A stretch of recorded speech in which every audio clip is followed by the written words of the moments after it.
Ada cerita mengenai seorang santri di pesantren Jombang. Ia ingin bertemu Nabi Khidir secara nyata, bukan dengan lewat mimpi. Akhirnya, si santri itu mendatangi gurunya, sang kiai pemimpin pondok, dan mengutarakan maksud hatinya kepada gurunya.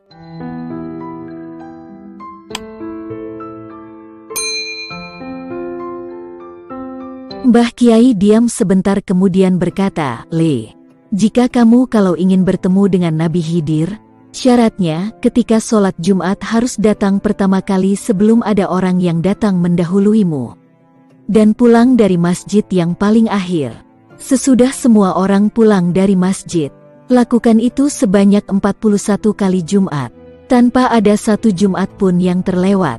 Nanti kalau sudah sampai pada sholat Jumat yang ke-41 atau Jumat yang terakhir, ketika kamu mau keluar dari masjid dan ketemu dengan orang yang lewat di depan masjid, siapa saja orangnya yang tidak kamu kenal, kamu salaman ya dengan dia. Ya Mbah Kiai, jawab santri. Akhirnya sang santri melakukan riadohnya. Dengan melakukan sholat Jumat datang paling awal, sebelum speaker masjid berbunyi, dia sudah datang duduk di serambi masjid. Dan pulang paling akhir setelah masjid ditutup. Hal itu dilakukannya dengan istiqomah. Jika dikalkulasi maka waktu yang dia lakukan 1 bulan sama dengan 5 Jumat. Maka 41 Jumat sama dengan 8 bulan lebih 1 Jumat.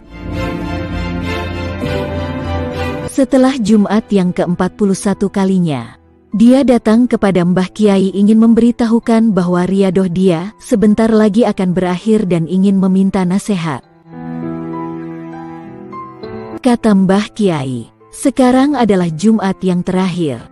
Nanti sepulangnya dari masjid ketika kamu bertemu dengan orang asing yang tidak dikenal kamu, jabat tangannya dan bersalaman minta doa darinya ya. Iya Mbah Kiai, jawab sang santri. Singkat cerita, setelah pulang dari masjid, dia menunggu orang yang terlihat alim dan aneh yang tidak dikenal sebelumnya. Hanya saja yang ditunggu tidak datang. Kebetulan si santri tersebut lewat di depan penjual gado-gado yang sedang menjajakan dagangannya. Akhirnya pulanglah dia dengan kecewa sambil bertanya-tanya apa maksud Mbah Kiai menyuruhnya menunggu bersalaman dengan orang yang tidak dikenal. Mbah Kiai bertanya, gimana sudah ketemu dengan Nabi Khidir? Belum Kiai, Nabi Khidirnya tidak datang, yang ada malah orang jualan gado-gado Kiai. Jawab sang santri, Cung, Jumat depan adalah Jumat yang ke-42, kamu lakoni riadohnya seperti biasanya. Ingat ketika kamu ketemu dengan orang yang paling akhir, kamu temui saja dan jabat tangannya ya dan minta doa. Perintah Mbah Kiai. Iya Mbah Kiai, jawab sang santri.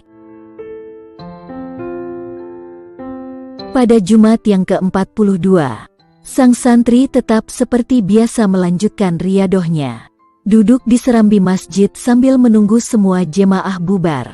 Ketika beliau asyik menunggu dan dengan waspada melihat ke sekeliling masjid, akhirnya tampak dari kejauhan seorang lelaki Cina yang memakai celana pendek berjalan menuju ke arah dirinya.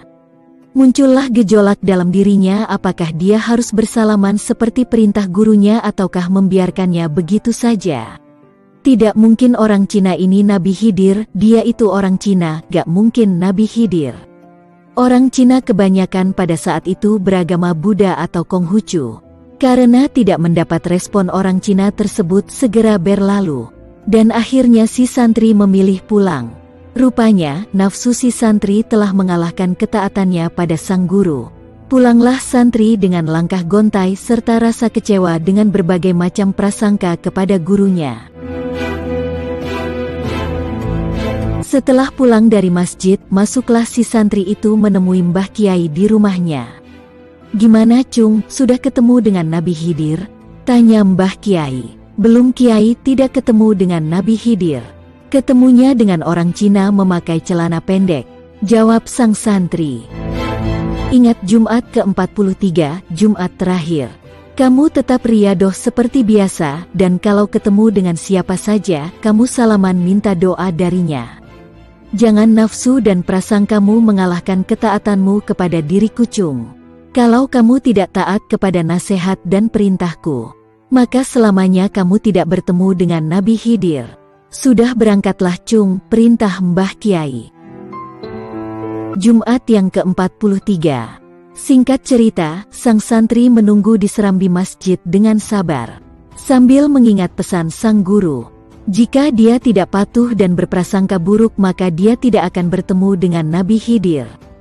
Tiba-tiba, terlihat dari jauh pengemis berpakaian compang camping yang berbau tidak enak dikerubungi lalat yang berjalan terlatih-tatih. Kaget melihat pemandangan tersebut, sontak sang santri turun dari serambi masjid, berlari mengejar sang pengemis dan berusaha menghentikannya. Tanpa babi bu dia bersalaman, mencium dan memegang tangan pengemis yang penuh luka-luka koreng tersebut tanpa rasa jijik sedikitpun. Pengemis yang ternyata memang Nabiullah Khidir dengan tenang bertanya, "Ada apa kamu mau ketemu denganku?" "Oh Nabiullah Khidir, ada yang ingin saya tanyakan dan mau minta doa kepada engkau," jawab sang santri. "Silahkan." "Wahai Nabiullah, telah lama saya menunggu Anda, 42 Jumat saya menunggu Anda, tetapi mengapa Anda tidak menemui saya?" tanya sang santri. "Bukankah gurumu berpesan untuk bersalaman dengan setiap orang yang kau temui terakhir kali setelah selesai sholat Jumat? Bukankah gurumu menyuruhmu secara tidak langsung untuk menemui dan bersalaman meminta doa kepada penjual gado-gado dan orang Cina yang memakai celana pendek? Nafsu dan prasangkamu kepada Mbah Yaimu telah mengalahkan basirah mata hatimu, sehingga terhijab dariku," jawab Nabi Khidir.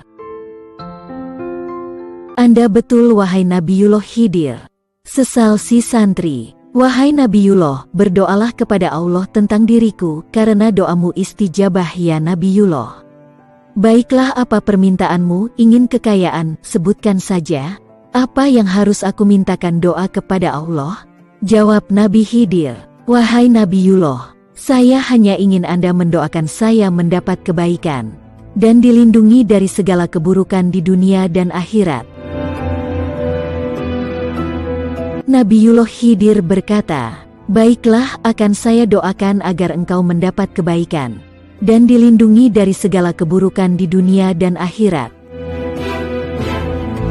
Sang santri akhirnya pulang, atau tepatnya kembali ke pondok. Setiba di pesantren, sang santri langsung ke rumah Kiai untuk menceritakan pengalamannya dan langsung disambut oleh beliau. "Chung, gimana, sudah ketemu dengan Nabi Khidir? Kamu minta didoakan apa saja oleh Nabi Khidir?" tanya Mbah Kiai. "Iya Kiai, saya minta maaf sebesar-besarnya karena tidak menuruti perintah Kiai pada Jumat ke-41 dan ke-42, dan saya tidak minta harta Kiai, hanya ingin didoakan selamat dunia akhirat saja, tidak lebih," jawabnya. "Chung, mulai besok kemasi barang-barangmu dari pondok. Kamu keluar dari pondok dan berdakwalah di daerah asalmu," perintah sang Kiai.